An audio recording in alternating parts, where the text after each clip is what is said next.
This is just a short clip from Kaylee Goncalves' family's first media appearance on November 21st, 2022. This media appearance includes her mother, her aunt, and her sister. The reason I'm putting this out is because some of you were looking for the original recording that had Kaylee's mother saying to Kaylee's sister, Olivia, in the beginning, "We've got to get this right, don't get mad."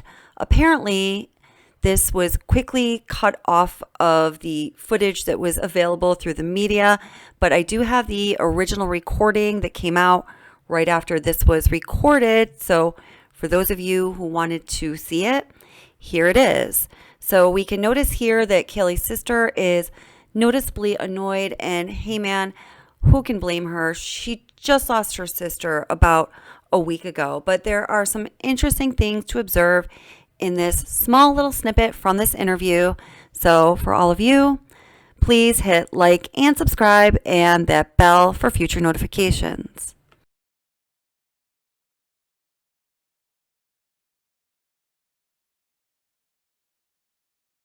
Yeah. My name is Kaylee Goncalves, Kristigoncalves. Yeah, I'm Olivia Stevenson, Aliviastevenson. Gonzalez is my maiden name. I'm married. My name is Tammy Butts, TamiButtz. Good? You guys good? Everybody good? No, on here. Which one? You because okay, well, I have to run it over here. Oh, there you go. Okay. You gotta get it right, don't get mad. I think we got it on the pickup. Good? Okay, so just first off, the map that just came out from police, it gives a little bit of a timeline of where they may have been that night. Does that map mesh up with the timeline that you've been putting together? Yeah, I'd say it's very close. I'd say if you have any closer details to kind of hone in, 145 could be very vague. Maybe it's closer to, 150. Let us know if you have anything concrete, because right now concrete's what we can go off of. In terms of the details, you said it's close. Mm-hmm. Does that frustrate you that it's close? I do, but right now we're still trusting authorities that, it's not going to be 20 minutes here or 15 minutes here that's breaking this. But yeah, I implore everyone, if they know something different, bring it to the police, because if they want to tighten up that timeline, we stand with that. It seems like there's this very big gap when it comes to Ethan and Xana. Do you know where they might have been? I don't, unfortunately. I know nothing about them. We have no idea where they were, but we do have a pretty tight timeline on Kaylee and Maddie, and it is close to what they are posting, but it is a difference, and that difference actually could be huge. I mean, it could be, it could not be, but 145, 159. So there is, and we have corroborated with my phone records, Kaylee's phone records, the driver that was driving them around. Yeah, so you really have, concrete. You have pulled video seeing the Uber driver dropping them off. Yes. You've checked your phone records. You know with Yes. timestamps what Yes. time they got home. Yeah. It's not exactly what police are saying, right? Right. It's not 145. Kaylee and Maddie were picked up from their home at 1122 King around 10:15. It's about a 5-minute drive down. So they arrived to Corner Club around 10:20, which is different than what was released at 10. We know that Kaylee called for an Uber at 1:45. He arrived at 1:49, got in the car around 1:50. It's about a 5-6 minute drive. They arrived home at 1:56. Is it frustrating that your timeline is based on timestamps from videos and phone records, and their timeline doesn't exactly match yours? I just feel like there's a reason they're just putting it out, the estimate. I don't know, because they do have that information from us, and they've asked us where we have gotten that information, and we have concrete backing. She put it together. It could be conflicting stories. We just don't know. This is the information that I stand behind. I think that when they say 145, I think they're kind of referring to the whole group arriving approximately 145. I believe that maybe Ethan and Xana, and I don't know, may have gotten home around that time. And then the girls, obviously 159-ish is shortly after. So they're just kind of grouping that the group arrived home around 1:45ish. But they were not together. And we don't know anything about Ethan and Xana. We do know about Kaylee and Maddie. And some of the time stamping afterwards, that your sister was making calls, right? She was making calls as late as almost 2:00. Yes. Yeah. How do you know that? So she was on my mom's cell plan. So We pulled my cell plan. on Sunday, I was able to pull those cell records. And you could see that she was calling somebody out. Yeah. Does it seem like they may have been involved, or does it seem like No. they- No, not at all. Kaylee had no shame in kind of power calling. So it fits Kaylee. Yeah, no, yeah, and we know who she was calling, and this person is, and this person was asleep, unfortunately, was not getting the calls, and it was, I don't know, a few calls for half an hour. She called him a couple times, but no, it was not. We do not believe she was calling him for help. We believe that she was just calling him to come over. If Kaylee was in imminent danger, her or Maddie, they would have called 911. They would not have been calling this person. Yeah. And that was at So around 2. Yes, so at that time we Started believe, around 2:30. yeah, we believe that the girls were just fine. So from those phone records, it looks like the girls may have been alive around 2:30ish. 2:30 is what the last call. No, the last call is shortly before 3 a.m. Sure, yeah, that's right, 2:50 something. 2:52 for both of them. Yeah, It's now been 5 days, Right. and still no killer, still no motive. How are you guys holding up? Yeah, I think it's different for everyone. They obviously are, the same people to us, but they were different to all of us. To my mom, it was a daughter. To my aunt, they were nieces. To me, they were sisters. And we all had different, very complex and amazing relationships with both of them. So it's going to feel different. Empty. Yeah, for all Kaylee of was us. just home. She just left on Friday. She left on Friday morning to go to a Pi Phi party, and she had just bought a brand new Range Rover, and she contemplated all day long back and forth whether she should go home, and because she just really wanted to show it to Maddie, and some other friends and whatnot. And she's just like, Mom, I'm gonna go. I'm gonna go to the Pi Phi party, and Maddie's got to see this my new ride. And I'm like, for sure. Like, I mean, it was nice. Right. It was really nice. She just bought it that day, all her own. And I talked to the girls on. She had a fun time on Friday night. Both of the girls, and then both of the girls texted me on Saturday. So you were talking to Afternoon. them Saturday Yeah. afternoon. Yes, Saturday afternoon. They sent me pictures of themselves, and Kaylee called me around 2:30ish on Saturday afternoon. And then I was texting Kaylee just randomly on Sunday. And right about those, when I look back at my times that I was texting Kaylee, the police were swarming. So you were trying to get a hold of her on Sunday morning. Yeah, just random Unrelated, talking. yeah. Yeah, just, hey, what's going on? Right. How did you guys do last night? We talked a lot. And she was supposed to be home on Tuesday. She said she'd be home on Tuesday. We were talking a little bit earlier, but whoever did this is still out there. Yes. Do you have a message for them? Turn yourself in. Stop all this. Let us mourn our children, and we can't when we know this person is out there. You know who did it. You know who you are. Just end it. The guilt has got to be just overwhelming. It's got to be sickening.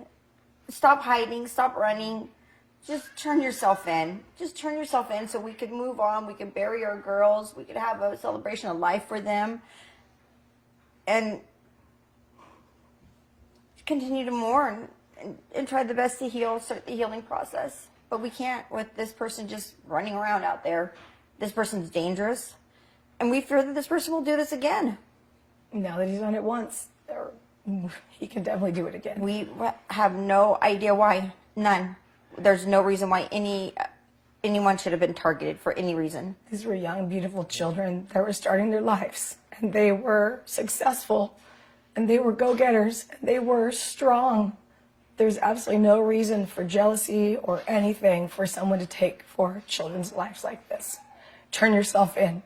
You owe it to these mothers of these children, these fathers, these families. You're wrong. Turn yourself in. You said something that I've never even thought of. which is, it's almost the worst nightmare, which is how do you bury your daughter knowing that they could possibly come? It's you know, it's going to be, the services for these girls will be huge, you know, public. And to think that this person is sitting, you know, there at the church, just, I can't. You're worried that the killer Yeah. might show up to their services. Absolutely. Their candlelight vigils, you know, all of that. It makes me sick that this person could be there, standing right behind us, waving a little candle. You know, it's sickening. Absolutely sickening. We're sick. We're just sick. We just want it to end. It's a living nightmare. Yeah. It's a living nightmare. Now, in terms of what police have been able to communicate to you, have they been more forthcoming? Are they communicating with you enough? I think it's an ongoing investigation. I think at the end of the day, I'm not an investigator. Do I want more information? Absolutely. But we don't know if they have Do it. I know that they have it, or do I know that they can give it to me? No. So, of course, I'm frustrated. But I can't necessarily point that finger direct. Based on what you've seen so far, are you confident in their investigation? I have to be. Right now, I have to be. We're counting on it. And I think that it's easy to sit back and say, oh, I would have done this, oh, I would have done that. But I don't know what they walked into. I don't know what they've done. Are there definitely some things that, you know, I've heard that I wish I hadn't heard about the investigation so far? Absolutely. But right now, I can't. I am frustrated that I don't have more information. But I don't know if they have information that they can give me. We don't know.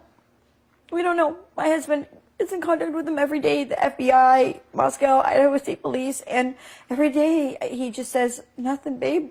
And I'm like, nothing? And he's like, nothing. I mean, just nothing. And I don't know if that's because they have nothing or because they're protecting the investigation. So, you know, it's hard to be mad at them if, you know, we just know they're protecting the investigation. But it would be nice if they said, we have something, you know, we have a little lead or we have an idea. And it just gives you a little bit of hope, you know? And I mean, It is very hopeless right now, I guess, being left without that information. Yeah, because you can't grieve, you can't feel safe. yeah, no. Yeah. And if I Kaylee think- and Maddie were down there right now in this situation with somebody else, they would be home. I would have told them, and they, you know, I would have been, you girls need to get home now, like yesterday now. So, you know, to families, I mean, I think it's Thanksgiving weekend or is coming up, and most kids are coming home, but there's no way, and there's no way that I would send them back until this person is found. This person, it's an isolated, targeted, you know, incident until it's not. Until this person was angry. This was not just, you know, oh, he got drunk at a party and shot up a party, which I'm not putting anything down to, you know, people have lost loved ones that way. But this was a very Violent, targeted attack. And hearing yesterday, hearing the coroner say that one person may have been killed in their sleep, is that something that you had heard? Yeah. yes. And that's hard, you know, but I guess for us that kind of just indicates, you know, premeditation, which we've been fighting since the beginning away from this term, you know, crime of passion. I think that comes with a certain connotation that can lead to empathy, and we don't agree with that. No. So when you hear them say that someone was killed in their sleep, you think premeditation? Absolutely. I think it's impossible not to. And not one, 4. I mean, I don't know if all 4 of them were. We don't really have the details. But regardless, 4 people were stabbed to death.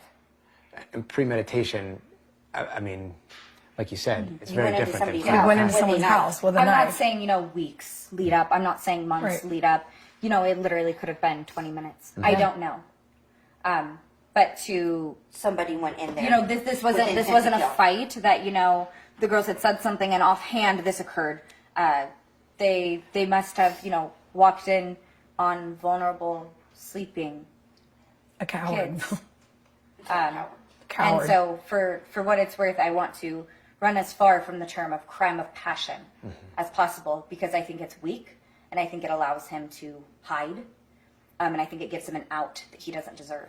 That he walked in and got mad and angry. They were all there together and something occurred and he got mad and, wielded his weapon or whatever. No, this person snuck somehow into the house, whether it was a door, an unlocked door or an unlocked window, but he was not invited and he came in with a weapon. To and do he intentional killed harm. with intention, intention to kill. Intention to kill, exactly. Not even and- harm, to kill. Yeah, And and not it's- just one, not two, not three, Four.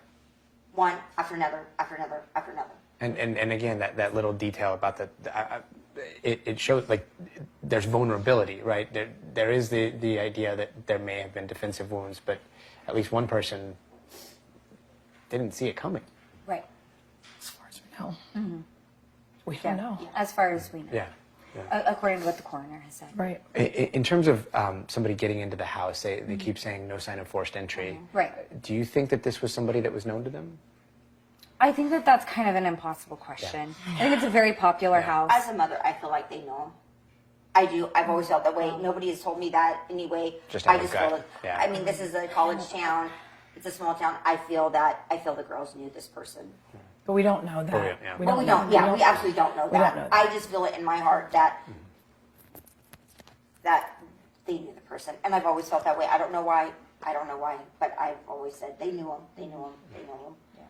I just don't feel like this was like some rando just driving through Moscow happened to stop by their house. I will say they did have a keypad on their front door, and it was a very popular house. So I know for a fact that people who weren't necessarily roommates of the house did have that code. So no sign of forced entry doesn't necessarily mean that they were invited in. That's all I can say. And the people that survived were on the first floor. To our knowledge. Yeah. And then if they come in through the keypad, is it possible to bypass a room on the first floor and It go is. up to the second floor and third Correct. floor? Yes. Yes. There's also